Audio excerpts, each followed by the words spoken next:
This week at NASA.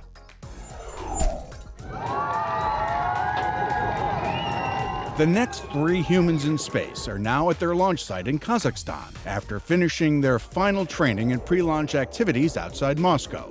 NASA flight engineer Chris Cassidy and Soyuz commander Pavel Vinogradov and flight engineer Alexander Mazurkin of the Russian Federal Space Agency are all scheduled to lift off from the Baikonur Cosmodrome this Thursday, March 28th, U.S. time, and head for the International Space Station on Expedition 3536. We all really love what we do to fly in space, and it's a really special opportunity that we get to have as individuals, and we wish we could share the whole great experience with everybody that loves space like we do. There, they'll join Station Commander Chris Hadfield of the Canadian Space Agency and flight engineers Tom Marshburn of NASA and Roman Romanenko of the Russian Federal Space Agency.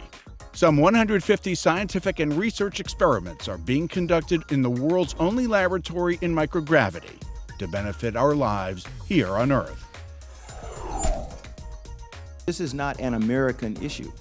Anything that we do, it protects the planet.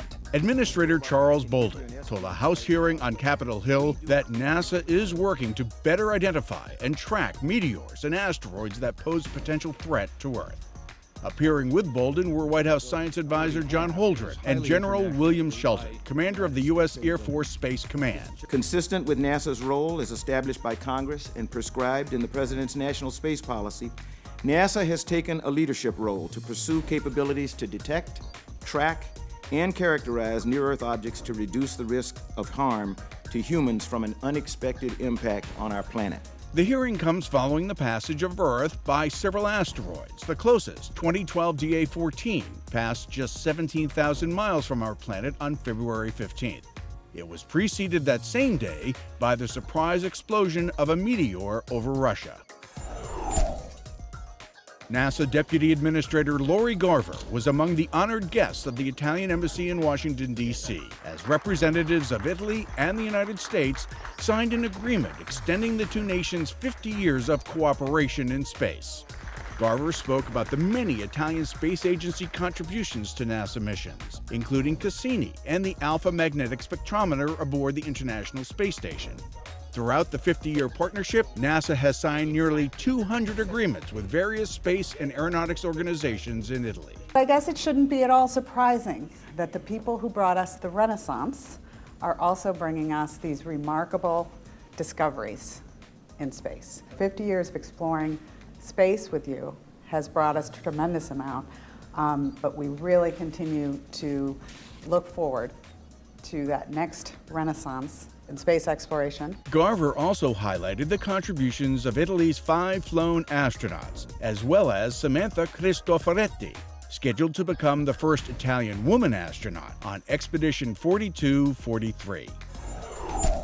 So at any time on the space station, we have between 130 and 150 experiments that are running. Astronaut Luca Parmitano is slated to be the 6th Italian in space when he, NASA astronaut Karen Nyberg, and cosmonaut Fyodor Yurchikhin of the Russian Federal Space Agency launch to the International Space Station later this spring.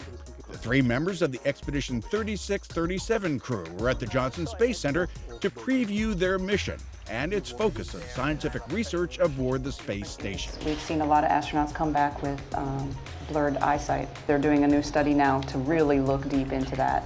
And so I volunteered to get into that because I think that's very important, especially as we start traveling further out. The trio is scheduled to launch from Kazakhstan on May 28th.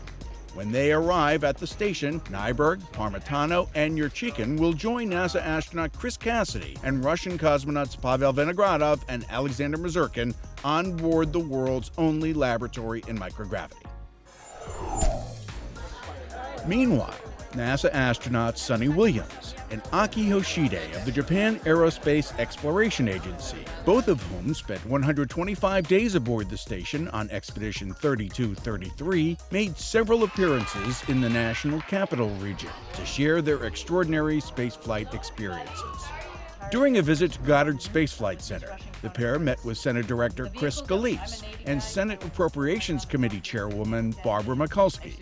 They also delighted Goddard employees with mission highlights, and a question and answer session. This is not just about us and our vacation, it's about, the future astronauts and space explorers and the future of humankind exploring. And I think Goddard is a huge part of that, and so for that matter, we'd just like to say thank you to you two for giving us that opportunity and letting us share it with you. The duo also visited the Goddard Child Development Center, where they chatted with the youngsters about their jobs and the fun they've had in space. All right, come on back. There's more to show you. The week-long visit also included a Women in Aerospace event on Capitol Hill, celebrating Women's History Month. Williams was the featured speaker at the gathering. Also speaking to members of Congress, WIA board members, college students in area STEM programs, and others in attendance was Deputy Administrator Lori Garver. Williams and Hoshide capped off their visit with a Google Plus hangout at NASA headquarters. We've got this unique environment that kids see as something they'd like to do when they grow up. Also at headquarters, Space Station program scientist Julie Robinson was among the featured speakers at an all-day workshop at which members of the NASA family learned more about the ISS, how it enables exploration and improves life on Earth, and how to share that knowledge with others.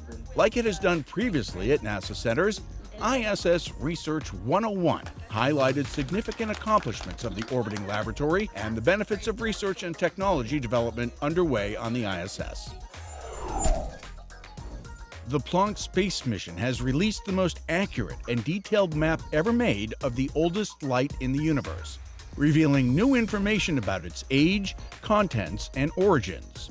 The results suggest the universe is expanding more slowly than scientists thought and is 13.8 billion years old, 100 million years older than previous estimates. The data also show there is less dark energy and more matter, both normal and dark matter, in the universe than previously known. Dark matter is an invisible substance that only can be seen through the effects of its gravity, while dark energy is pushing our universe apart. The nature of both remains a mystery. Plonked is a European Space Agency mission with significant participation by NASA. Another first. Remember that new Landsat satellite launched last month? Here is the first pair of images it's taken. The natural color images show the intersection of the United States Great Plains and the Front Range of the Rocky Mountains in Wyoming and Colorado. Green coniferous forests in the mountains stretch down to the brown plains, with Denver and other cities strung south to north. The Landsat Data Continuity Mission, or LDCM spacecraft, acquired the images on March 18th, using two sensors collecting data simultaneously over the same ground path. Success through interdependence was the theme of this year's Robert H. Goddard Memorial Symposium held in Greenbelt, Maryland. The annual event brings together leaders in government, industry, and academia to discuss the space program in general and NASA's strategic plan. One of this year's keynote speakers was NASA Administrator Charlie Bolden. We're headed in the right direction. We have destinations. I can't tell you which asteroid, but there is going to be an asteroid in 2025. I can tell you Mars. I can't tell you what landing site when we finally fly a crewed mission to the surface, but I can tell you Mars. Goddard Center Director Chris Scalise served as the symposium's honorary chairperson. This was the 51st annual Goddard Memorial Symposium, held in honor of Dr. Robert H. Goddard, the father of modern rocketry. This year's lineup at the South by Southwest Festival in Austin, Texas, had an entry never before seen here: the full-scale model of the next great space observatory, the James Webb Space Telescope. Texas plays a big role in the testing of the James Webb Space Telescope. Some of the major components will go down to Johnson Space Center to be tested in the huge Chamber A facility. And the whole idea that we could learn about our own history from the beginning of time until now, and people are thrilled that we can do this, and they're thrilled that we are doing this. The tennis court-sized spacecraft didn't come alone. NASA, with its partners, including Northrop Grumman, set up a tent that hosted a number of activities designed to educate and enlighten. It's a great way to show the kids what they can be when they grow up. Welcome to our South by Southwest NASA Social. All different kind of walks of life, all gathering based on science and NASA is genius. What we call a buddy suit. Actually being able to talk with the person is really a way to connect and actually feel like it's real, like they're a part of it. What else some attendees could be a part of, the finale to NASA's 3-day exhibit. We decided that one way to reach out to kids in the community and really bring them into this event and teach them about astronomy and science would be to attempt to break a Guinness World Record for the largest outdoor astronomy lesson. With 526 people staying for the 30-minute astronomy class, the record was broken. Not only were they a part of history, they also learned about light and color, giving them a window into how astronomers will use Webb to explore the universe.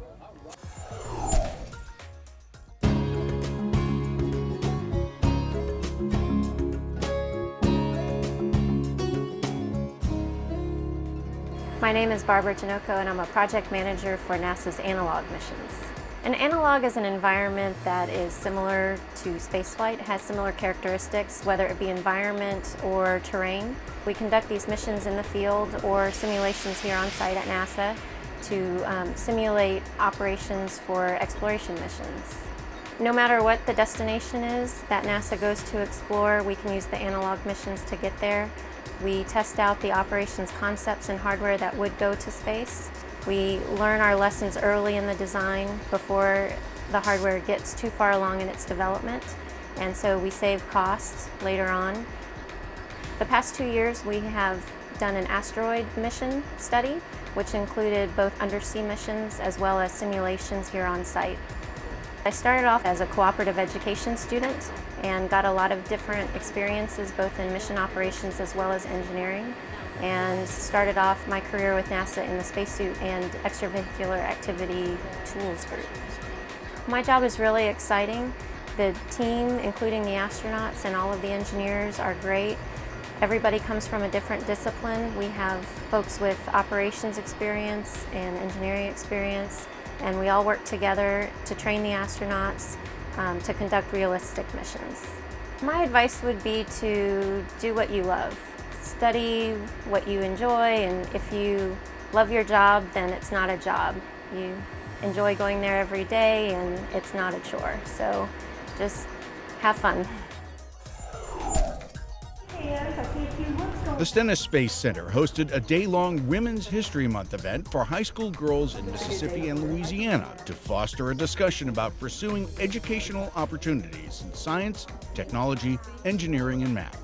The GEMS event, Girls Excited About Math and Science, included activities such as speed mentoring, a cryogenics demonstration, a Dress for Success fashion show, and a college and career expo. This is the 2013 first robotics competition. More than 60 teams of American and international high school students took part in the Orlando Regional First Robotics Competition to see who could best design, build, and operate a robot capable of accurately throwing a frisbee and climbing a pyramid. Held at the University of Central Florida Arena, the privately funded event included several teams that used NASA help to develop their machines. This is what NASA does. If you look at where we're going as we explore into the future, what do we do first? We send robots as precursors to human. Many of the same skills that you use in developing your robots, they're the same skills that go into the Mars Science Lab and Curiosity. They're just a little more refined than what we're using out on the floor today. Among the teams mentored by Kennedy Space Center employees were the Horsepower and Bionic Tiger squads, which both used NASA expertise to rebuild their robots overnight after their transport carriers were involved in a traffic accident. That's teamwork. The Kennedy-assisted Pink team finished second.